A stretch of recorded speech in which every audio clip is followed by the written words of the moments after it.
has so much going on, I can never remember it all. But Judge Johnson is a graduate of Creighton University Law. He's been a judge of the separate juvenile court in Douglas County for 15 years. He's on the teaching faculty and is president-elect of the National Council of Juvenile Family Court Judges.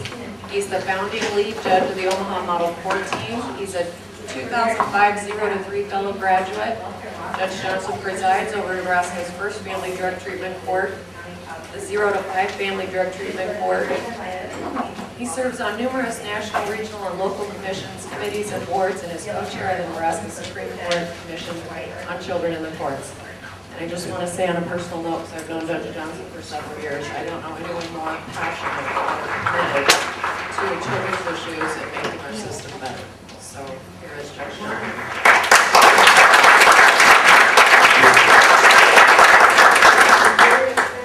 Again, my mom got to Colleen, I don't know what's going on. Geez, there's some stretchers in there, let me tell you.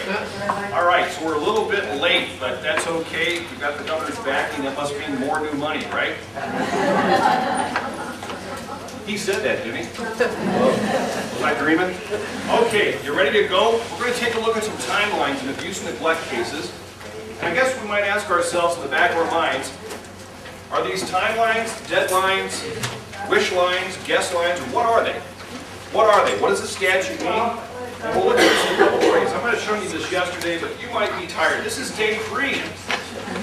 Did you know it's day 3, or did you think it was 4 or 5? And you'll notice some slackers left early. I've got some for my own community. So I'm going to compliment the ones who stayed, and I'll deny coffee to the ones who left. So again, some of you saw this before with old Sparky. He's got other business while the rest are in class. Well, we're kind of in a version of dog school where we're going to up the ante. Again, if you've not seen the council's website, go there. It's a one-stop spot for everything we do, and it's free. It's free. Join up. You don't have to be a judge to be a part of this thing. It's the oldest judicial organization in the country, and I encourage you to take a look. So, you recall that we've been talking about these things? And they look like that? Let's see. Yeah, they look like that? Okay. And you understand this is the heart of the initiative. So that all of our court processes start to look similar. So it's not judge of the jurisdiction or prosecutor or guardian line of defense. It's a common theme about who ought to be at court, what's the key information that ought to be there, what are the decisions that must be made, and we do it in a problem-solving context, and timely, meaningful hearings. That's the guts of the initiative. The rest is icing on the cake. You don't have to be a specialty court to do a good job. You don't have to be a specialty court. Mental health, juvenile drug court, family drug treatment court. A lot of us don't have the time or resources, but we can do quality hearings for each child and family who come before us. We all get on the same page with what this is in essence about. So we're going to look at that in the context of how our life plays out. We've got Nebraska Supreme Court rules, statutes, case law, and then there's the federal law. That's how this works with child welfare and kids who go into foster care. And a lot of it is very common because the federal law goes to the whole country.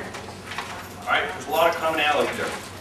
I've heard it said that it's now, we're going to look at some of those cases too. And as we look at this thing, I think of this from Winston Churchill. You know, the English never draw a line without worrying. You might think about that as we look at these things called timelines. Nebraska Juvenile Code. This is everybody's favorite. And therefore, Congress It's a model of clarity, convenience, ease of access to our code, right? Even lawyers scratch their head. Look what happened to mine. So let's start at the start, the beginning, the petition. When we detain, I hate that word for kids who go into foster care. They're not being detained, they're being removed and placed in foster care, protected custody. And I wish we'd change that statute. In my view, kids who are detained are ones who go to locked facilities. And that's supposed to be a safety issue too, not a punitive matter in our state. So within 48 hours, you gotta get the order signed, and that usually comes with a petition and a motion. We've had several cases on that where when it wasn't done, We receive instruction from the Supreme Court, right? For example, in Re RG, right? Again, sovereignty. Which said the delay, 14 days between the entry of that order and hearing, brought the procedure to the brink of unreasonableness. 1991. All right, pre-ASPA. So they tightened it up a little bit. If you take a child from a family, 14 days would be the brink of unreasonableness to sign that order and have a hearing. Okay.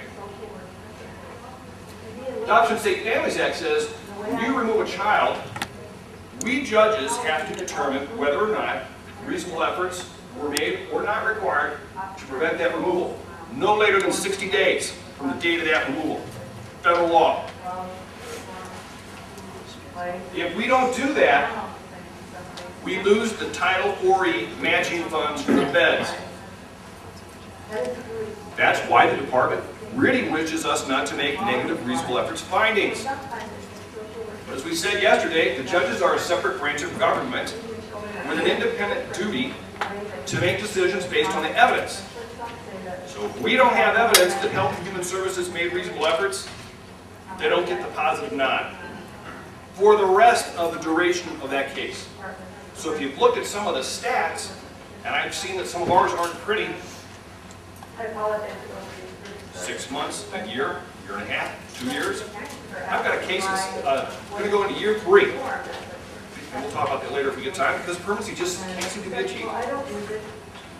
No Title IV match for the duration. I've already made findings. Here's our adjudication rule. 90 days, we should have the trial. This is directory, not mandatory. That means you can make a continuance for good cause. This is also case law in Re CP, what was brought up that the delay should have absolute discharge, like a criminal case. And that was found to be not the case. 90 days, 1/4 of a year. Our dispositions. The statute says, once we have a finding that the allegations are true, this disposition should be within a reasonable time. Just wondering, what's a reasonable time in your mind for this? 30 days. 30 days? 30? Like 30? 30? You brought your car to the shop, it was getting repaired, you wanted it back? 30 sound okay? You like riding a bike in the winter? Well, we're supposed to do reviews once every 6 months. What will you be doing 6 months from today?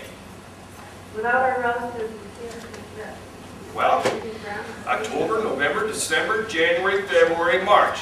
Gosh, how many holidays do we go through? We're in another school semester for the kids. That's a lot of life, isn't it? Okay, 6 months. Our ASPA regs say no later, in our statute, no later than 12 months after the date a child enters foster care, we're supposed to have that thing called a permanency hearing that Judge Porter taught about.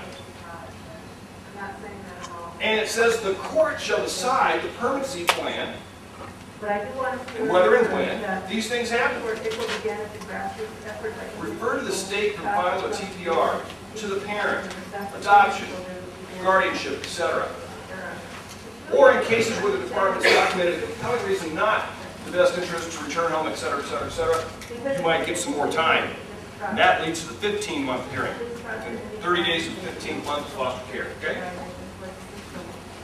Keep going. Back to our statutes. If the reasonable efforts are not required, we're supposed to have a permanency planning decision within 30 days. That's any time this happens, even on day 1. You can have an aggravated circumstances TPR petition on day 1, and it'll be argued no reasonable efforts are required. Pre-adjudication, you're supposed to set this for a permanency planning during 30 days. All right, so we all along these lines, aren't they great guys? Everybody okay so far? 14 days protective custody, 90 days adjudication, reasonable time for disposition, 12 months for permanency planning. If there's an exception, 15 months. How? This is a piece of cake. Why do you all look blank? within the 30 days of the 15th month. We talked about that. Is there an exception? It's unclear. Relative. This is not an absolute defense. All the law hear that. Oh, but judge, the kid's with a relative. Is that a permanent placement? The court stated. Is this a foster adoptive placement? Is this a potentially permanent legal guardian? Or is it a volunteer until the kid turns into a teenager? So compelling reasons. You know, in Minnesota, Or the family's not had time to avail themselves of services. Now this could happen. We had an interesting talk last evening with some of our friends with the department. We love you. We're just worried about this treatment piece. How soon can we get the evals we know we need, both mental health and substance, the delays to treatment, which is the core of 80% of the cases which we face in our state and throughout the nation. There's our statute on that. Now, Supreme Court rules. I just got all these things. Here's our Supreme Court rules. They say we should have the adjudication in 90 days. It didn't say shall, it said should. But you can pop that out to 180 days if the case has exceptional complications. Like what is that? So what are our reference? I want vacation. A disposition hearing should be held in 60 days. Maybe that's what they think reasonable is. 60 days. Anybody here go without your car for 60 days? You can't. That's lucky. My daughter's so hacked off right now at 17 that we don't have a car for her use, unless it's with permission. Dad, do you know how complex this is? In my world. I have places to be, Dad. I can't be waiting on you all the time.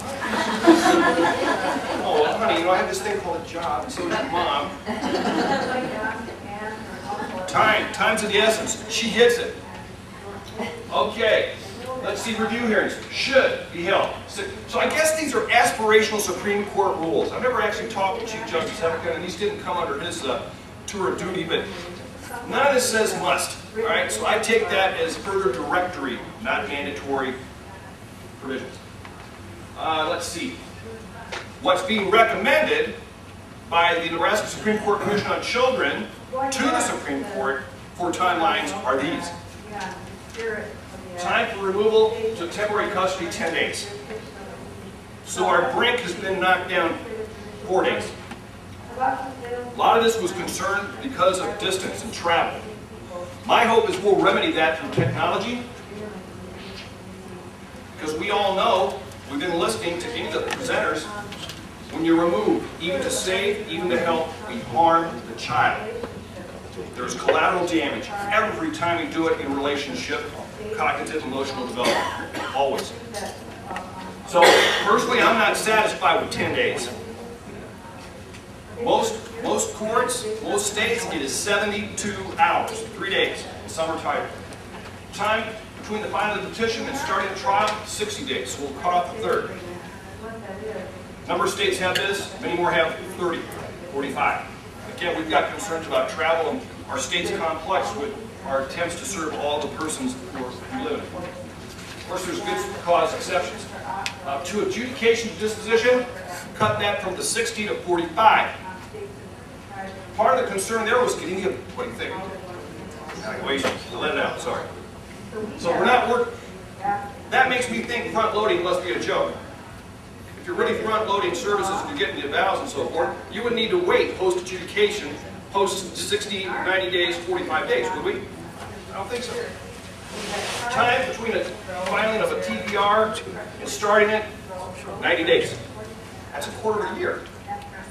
And that doesn't mean that the judge can't set it sooner, but part of this is going to be a judicial issue resource. Do you have the docket time? How are you going to create it? And that's what Judge Key is talking about. The more front-end work we do, reduce our cases, we will be able to hear things in a more timely fashion. But we also know we need more people. And then, when you got to decide a case? When does the judge have to decide? Well, we don't know. We know that the judges have to turn every month a form that they sign, which says what, Pat? How many cases have been open for how long?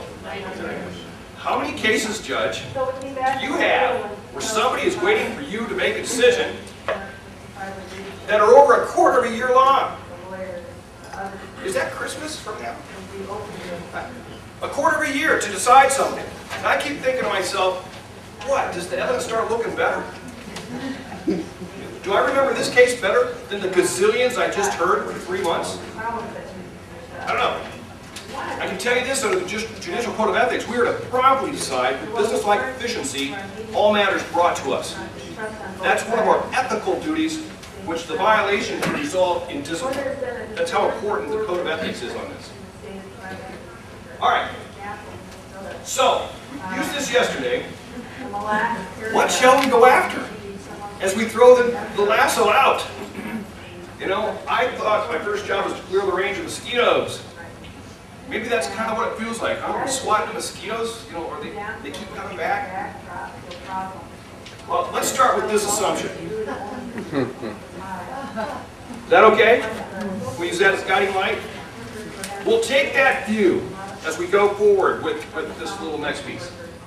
Now, judges, consider this.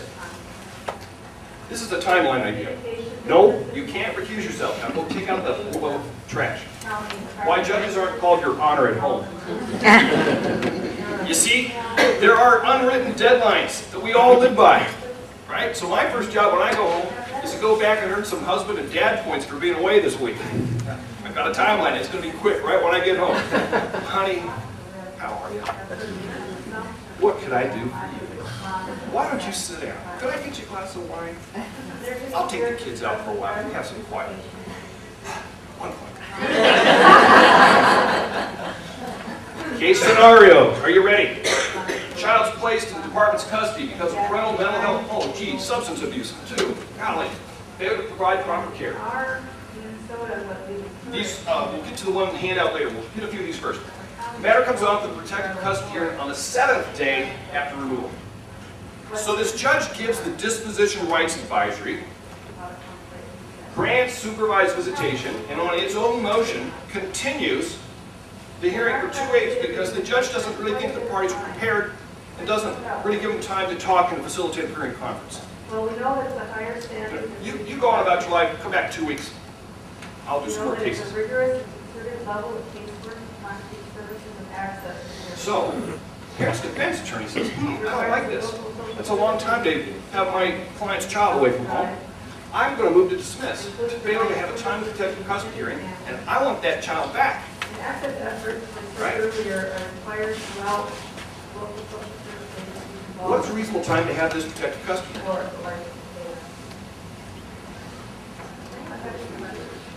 14 days? The brink of unreasonableness. Are we at 14 days? How many are we now? 21. Is that past the brink? You say, yeah. So what's the relief? Is this defense attorney right? No. No. How come the defense attorney's not right? Because if the child is just returned home, he's back in a dangerous situation. If the child's returned home back in a dangerous situation. But none of that's been proven true. Have we even had a hearing on the merits of the removal? You remember in Ray Boreas, remember they used to just do the petition? Not all of you did it, but I'm sorry to tell you from my jurisdiction. Where people believed, some people, that if you filed a petition and the attorney signed off, you know, swore, verified, well, that's good stuff. But Boreas said, no. An affiant is one with personal knowledge. And the prosecutor, you're not that person. We said before, you got to do an affidavit, one with knowledge. Did we do that little drill yet? Do we have a Boreas problem? What do they say in Boreas when you don't have the hearing? And you continue it without evidence? Judges? No jurisdiction. Right? What happens? What should the judge do? Bye-bye. You file Boreas and it's all over. Yeah, that's what happens. If we don't watch the timelines. Has anybody ever done this? Are any defense lawyers here? What have you been waiting for? Come on. Watch a little more Boston Legal. So what's the best practice to have this hearing? Right? Mark Twain, always do right. What would be the best way to do this? Okay, best practice. I mean, if these suggestions go to the Supreme Court, they're aspirational, right? They're guidelines. What scenario? You don't have to. You should. What's aspiration? What would you want? That's not gonna work. What would you want? I would like you, it's hard to talk about this subject without at the same time talking about the request for immediate removal that we often do. I think that, at least in my county, more often than not, when the child's in a dangerous situation, we ask for immediate removal, and we don't, that happens ex parte, without a hearing. That's right. And I'm also concerned about this affidavit business, the way, not just my county, but many counties around us have done for many years now, is the county attorney signs an affidavit saying that the attached police report and Health and Human Services report are true and correct to the best of my knowledge, and we put it in, and therefore the judge has it straight from the worker's mouth, the cop's mouth, and all the county attorney is doing is attesting that this is a true and correct copy of their reports. Do you think that's inadequate? And talk about our request for immediate removal as opposed to why do we need a hearing? Well, let me ask this. Did the officer and the caseworker sign an affidavit of their information? No. The affidavits? No, Doesn't count. that was just a plain old police report. That violates Boris. You have to have an affiant, and it cannot be the county attorney. That was the problem with Boris. Okay, that's the exact problem. That is defective, right? Does not apply. But what you're talking about with everything jumping so quick on an ex parte motion, those of you doing facilitated pre-hearing conferences, and I've understood a couple of you are getting into this, they're doing it way in advance when a family comes to Health and Human Services attention instead of just police. Police are moving our state, which is not the way to go. Des Moines, Iowa has done this so that if there's a situation, they go to the family, if they're doing the facilitated pre-hearing conference as a variation a couple weeks before to prevent the removal and to get voluntary services in there. It's a form of a diversion program. And I believe a lot of people just need a little help. Make themselves correct. But right now, you're right, we work like heart attack. Cop goes, grabs, boom, it's over. Then we catch up. What do we start doing? We start assessing. We try to catch up. We're reacting. Right? So if we worked a little better on the front end, we might not have that. Right? But since that's the way it is right now, and you're right, it's happening ex parte, when would you want to have that opportunity in court to be heard? Whether the child should stay in foster care or go back home. And if going back home could be done safely with some services, you know, right? Isn't that what we're doing at facilitated pre-hearing conferences? How soon do you want to do that kind of thing?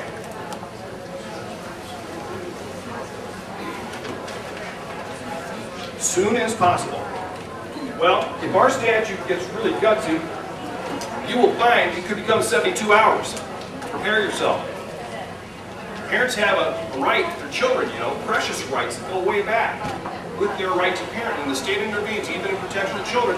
We've got to be very careful. But besides that, if we really want to get to permanency, we really want to help families, and we want to make a difference, you got to move like an emergency room response. You don't wait, you know, like an inventory of new burgers to fry at McDonald's. Who is responsible to set this hearing? Who's supposed to set that? The court. The court. What if the court doesn't do that?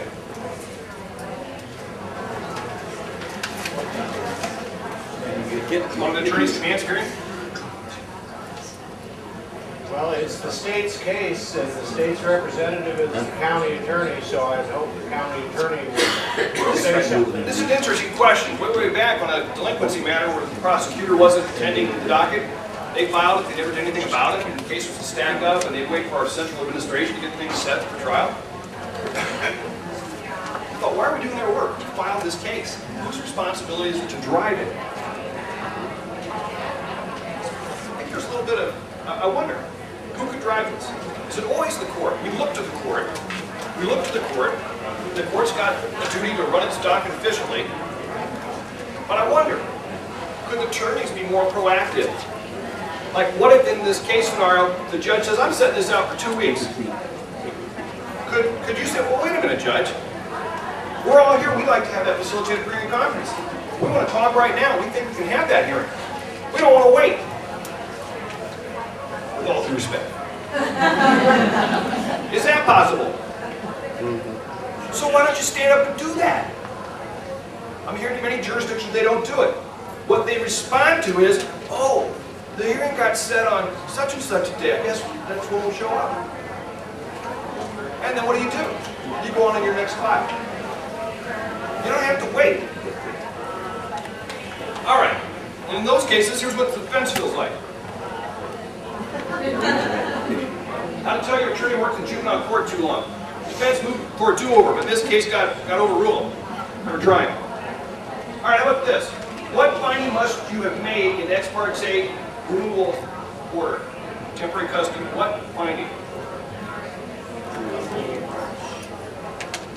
Immediate harm, contrary to the welfare, have to, or forever, you're damned, so to speak.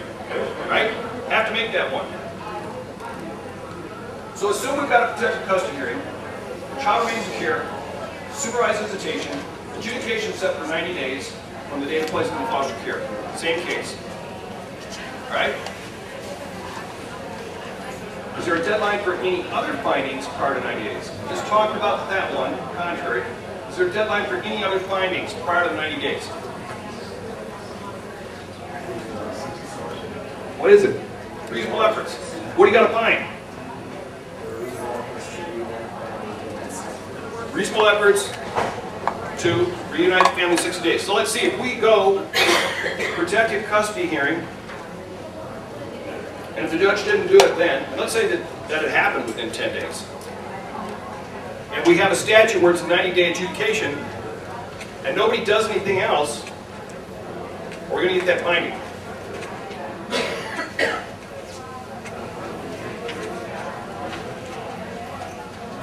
I don't know if we are or not.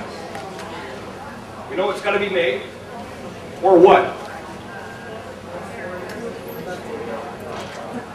Lose your 4E eligibility, right? Tied to the money. Can anybody do something about this if the judge is not making the finding?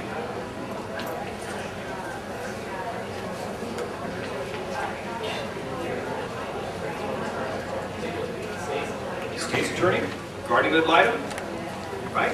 Agency's attorney. Judge Tim? Got a question for you. Protective custody hearing. Rules of evidence, relaxed rule of evidence, hearsay. What happens to those out state, particularly in the really bad cases where you got an infant with broken arms, if they take him to Omaha to the hospital, you're not going to get a doctor from Omaha to come to Beatrice within 14 days.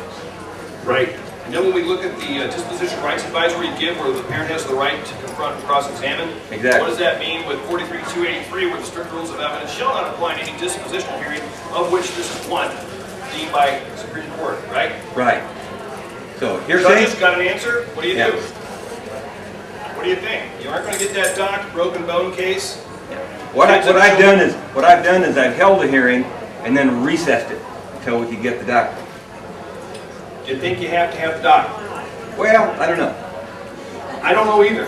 And when I hear passionate arguments from defense attorney, well, wow. But then I think, this is sounding like a trial. This is sounding like a trial. And this is a probable cause hearing, a safety issue.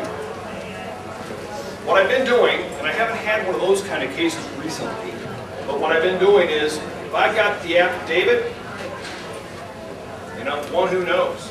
And it could be the pediatrics nurse, etc. It could be, whoever did the meconium test. I'm letting it in, and I'm making findings on that, and then my goal is to get a separate trial as quick as possible. That's what I'm doing. I think that comports with the law, and I think it's the spirit of this sort of a hearing. Otherwise, I think we might as well have a trial. Yeah. Because then it gets, I had a guy, and what I didn't realize was there was a med mal case going on at the same hospital where they thought about this kid's care, where they said mom was trying to kill the kid through moving against medical advice. He had a whole other agenda. He said, yeah, I want a trial. I'm going to need about 2 weeks. My court, not your life. Maybe in 2011. All right. How about this? This child's been in foster care almost 12 months. What hearing is required? Yeah, everybody listen to Judge Porter. Good job, Linda. All right, so how many are doing those dang things? 1, 2, 3, 4, 5, 6. Who sets them? Court. Yeah. Where is everybody else? We can do agency. Agency sets them where? Go Scottsbluff County. Good. In my jurisdiction, nobody sets them but the judge. Whenever he shows up, you know what? They look at me. Well, isn't this a review judge? Unfortunately, I'm sorry to tell you, many of those folks left this training early.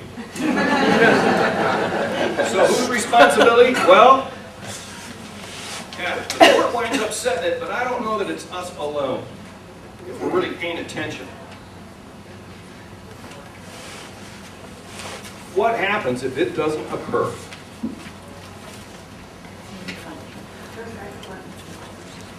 You lose 4E funding.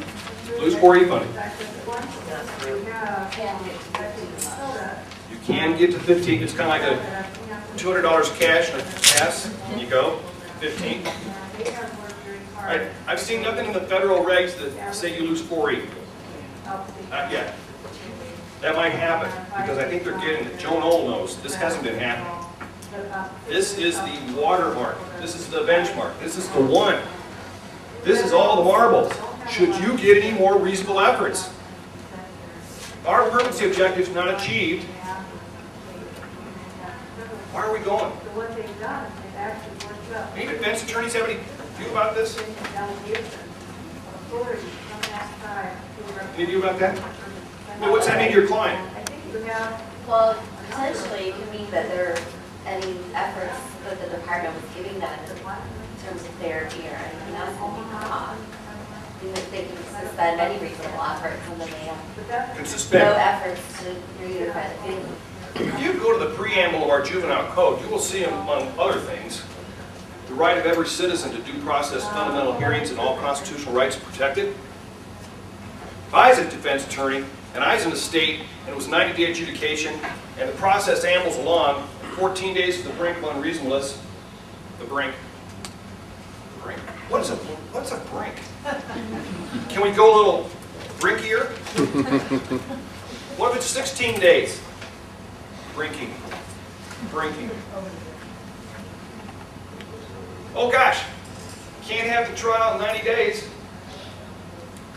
You know, emergency came up, we're going to have to continue that. Can there come at some point a defense, my client's not getting due process, and while the feds may say this ASPA clock is ticking and it's 12 months, and Nebraska says that, well, our process sure is slow in getting my client where he or she needs to be. When you got a quarter-a-year adjudicatory statute, disposition, reasonable, 60 days, maybe 45, the Supreme Court adopts it. And then if we wait for what we know is going to be difficult, those treatment avals, if you start asking for a treatment aval disposition, which is some 4, 5, 6 months later, and first you got to do a pre-treatment assessment and a mental status. Then you hope you get to a psychological, substance eval, psychiatric, you need it for the meds. And then you're on the waiting list. Then we go through the sliding fee scale. Then you can't get to the doc. Then you got a parent still messed up on substance and mental health issues, and they miss the appointment because nobody helped them get there. What have we done? How timely are we being? Well, this hearing is supposed to be it. Is there justification to continue? Say you got a pass, there's a reason. Well, we go 15 months. What's supposed to happen then? What do we see in the statute and everything else earlier? What are we supposed to do at 15? Terminate. Unless there's an exception.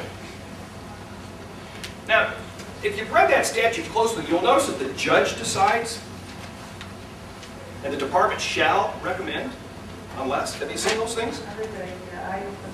I only know of a couple of judges who are ordering the termination of parental rights. But then if they do that, they don't hear it. Because they've already decided based on what they've got. Now, I've not been doing that yet because I think it would violate my ethical duty to be impartial. I've got a case right now. I think I've mentioned this. Mom would not get into substance treatment, would not get into substance treatment, and finally it comes to the point I said, no reasonable efforts. And nobody's doing anything. Every time we come back, everybody just sits there. Nobody's doing anything. Nobody's doing anything. So we come back and I said, what's changed? Well, Judge, you know, we're only 2.5 years into this case, but we think you ought to reinstitute reasonable efforts. Mom thinks she'd like to get going on this now. The department thinks that's a great idea. Despite the fact the kid's been living with an aunt since the beginning 2.5 years ago. I said, you know, maybe I ought to recuse myself on this thing. We don't seem to be getting traction. Nobody's doing nothing. Although the guardian line was very brave and said, I concur that the children should be adopted. Well, that was brave. Did you think about filing something? You know, are you a lawyer or what? A squid? You know, can you do something? Can you reach out and touch somebody? You know, you read the statute about what you're supposed to do, any and all reasonable efforts for the best interest of that child and that catch-all phrase?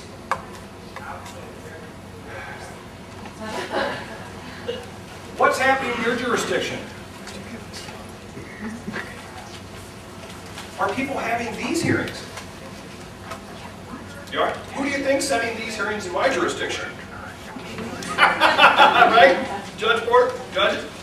The department's supposed to give all the judges a list of cases with 12 months and 15 months. They're supposed to keep on herd with this, right? Carol, are they going to you for end focus and stats and things? No.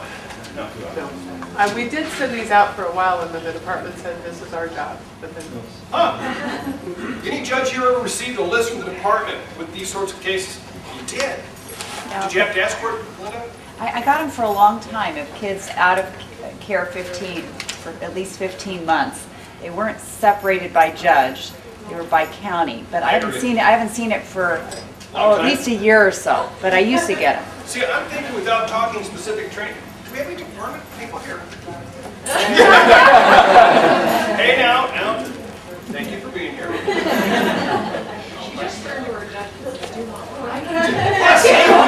See, we're collaborating right now. Well, maybe we ought to do a brown bagger in each of our communities and invite our department folks to talk about, you know, there's this thing that we operate under. It's called the law. And here's what's supposed to be done. Where are we at as a community, right? All right. After hearing the evidence of the TPR, the parties rest. The judge takes the matter under advisement. When must the judge decide the case? Can we see a rule on that? How many saw a rule? We went through all the statutes, ASPA, case law, Supreme Court rule. Now what? Reasonable time, because why? This is a dispositional hearing, isn't it? Yes, it is. Reasonable time. What does that mean to anybody here?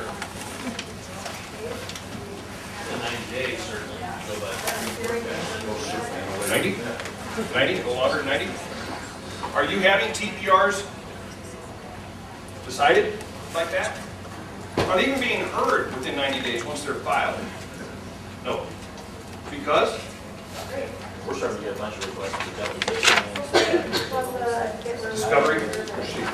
Procedural issues. Well, we're in the same problem. I can't get them in soon enough, but I assure you once the evidence in, we decide them promptly. I don't think there's any, once it's all in, waiting helps nothing. But the timeliness on this, we are not doing very good. I think Kelly Hoffman showed us some of those concerns. I'm hoping we really get good data that really ties us down so that whatever the resources we need, we will better be supported by the legislature.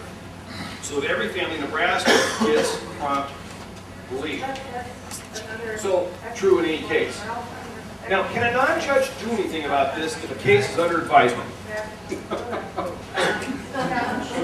Oh, yeah. Did you hear that? And still practice in the same area. Or impartial.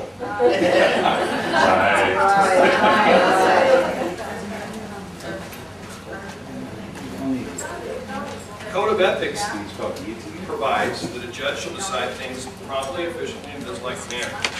And if the judge doesn't, it is the subject matter of discipline. I don't have time today, it's not part of this, but I've got tons of cases when I do judicial ethics that show judges got spanked for not making decisions. Some got removed. Just one guy over in Iowa, I don't know, something went wacky. He had all these cases under advisement of a year. You know, adoptions didn't happen, all kinds of bad things. And as if that wasn't bad enough, when he had sex in chambers with the prosecutor, didn't tell anybody. And then they told she kept appearing in front of him. I don't think that's the case. Just needed to decide. You know, they talk about their porn. They talk about their porn, huh? Well, infants been in departments of foster care, parental neglect, failing to provide for the infant's special medical needs. After 15-month hearing and finding no exception, TPR is filed in 30 days. Okay? Buy the book. What's the deadline to start complete this thing?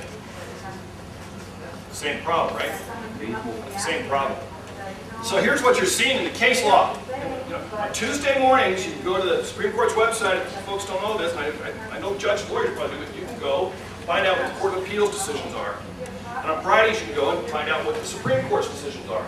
And you will see in these recent times where the trial court's decision to reverse or to terminate is reversed, because between filing the petition and time of trial and decision, the parents made therapeutic progress.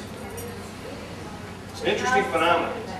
And the court's even gone as far as to say, if they decided the case, if they heard the case with what was there at the time it was filed, things would be different. But as you know, post-petition information can come in. And we want to look at where things are at the time. I guess what I'm thinking is, if I get in that situation, or you do, what are you going to do? You know, you got a TPR, and in the recent months you got all this progress. What could you do about the permanency issue? Find an exception. Find an exception. A valid reason not to continue. What is the baby? The baby has been with a foster adoptive parent all this time. How about mediation? I sent everyone to mediation. You could use the pre-hearing conference. Judge Roll's going to talk about that shortly. See if they can work it out. We do have open adoption with contacts is appropriate. You know, usually these parents go back to the family just like everybody else does. I don't know, but this is happening more and more and more. And who's responsible? Right? Who's responsible? I was talking with Chief Justice Red Embody, talking about the problems of scheduling in my court, and I can't get a trial set in time. And he said, just set the damn thing. That's what I do. I said, yeah, but if I do that, all these lawyers are already booked in my 4 colleagues' courts, and it will be like dominoes. And I guess I would have said, hey, my case is more important than your case. And I don't think I can do that and collaborate. But it's frustrating. We've asked for some visiting judges, and you all have been so kind to help out, but we still have scheduling problems because the lawyers are already booked. So we got our own messes, but time, lack of resources is affecting this. So what can we do to improve and ensure that the law is followed? Here's one thought. If your grandchild is in foster care, would your view of these things be different? How many judges get letters from grandparents? You know, somebody will offer them in. Would you please get this thing decided? You know? Letters from kids. I love my mom. She keeps drinking. I want to stay with my Aunt Sally. What gets in the way? What gets in the way?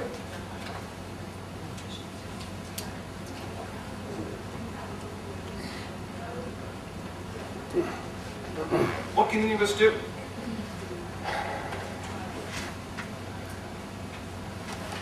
I know some judges from day one do a mutual reciprocal discovery order, exceptional attorney work product, and then that beats for these discovery problems as you get ready for a TPR because you've had a standing order for the life of the case.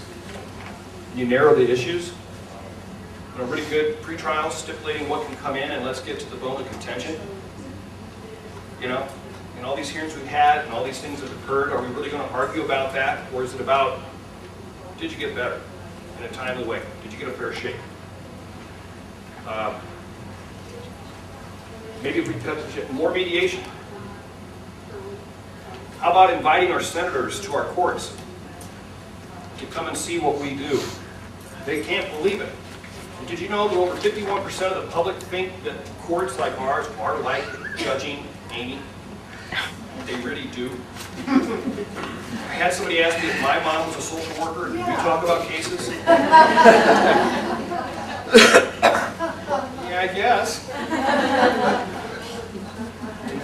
So here's what we need for best practices. How do we get there? That's our challenge. To do the resource guidelines with meaningful and timely hearings. Those courts that have done this have reduced the number of children in foster care. They've freed up their time to litigate the things they need to litigate. They're working smarter. They give more time to the cases they need to. Bless you. How do they do it? One, a virtual no continuance policy. All right? Just had one public defender. I'm going out of the country on vacation. I said, well, that's nice, but you've got a lot of other public defenders. No continuance granted. Judge, I just got set for federal court. I need a continuance. Sorry, we set ours first. Judge, this is a federal case. Oh, I'm sweating bullets now. Prompt decision making based on the law and evidence, right? Get it done, as our pal from Lincoln would say. I guess he's got a new skybox, huh? But he did that nice thing with the Child Advocacy Center. That's pretty cool. Maybe we'll invite him to Omaha. Front load reasonable efforts, treatment, and services. We were talking yesterday, the only person or entity that was not at the table was Magellan. But that doesn't solve it all because that's a lot of Medicaid stuff. We've got to figure out the treatment piece that we need so badly. That's key. How do we do that? Those courts that have turned these problems we're talking around, that's what they did. They got a commitment from Health and Human Services to do that up front. The judges need to lead by example, but so does everybody else. So does everybody else. Ongoing training, collaboration, and I really think that if we treat these kids, these families like our own, boy, we can cut to the chase. We treat them with respect and dignity. Even when we cannot return, we explain that in a way that is appropriate. I've seen more and more mediated results that work out, just by the way people are treated. And let's consider how it all feels to a parent trying to get their act together as we line up what they need to do.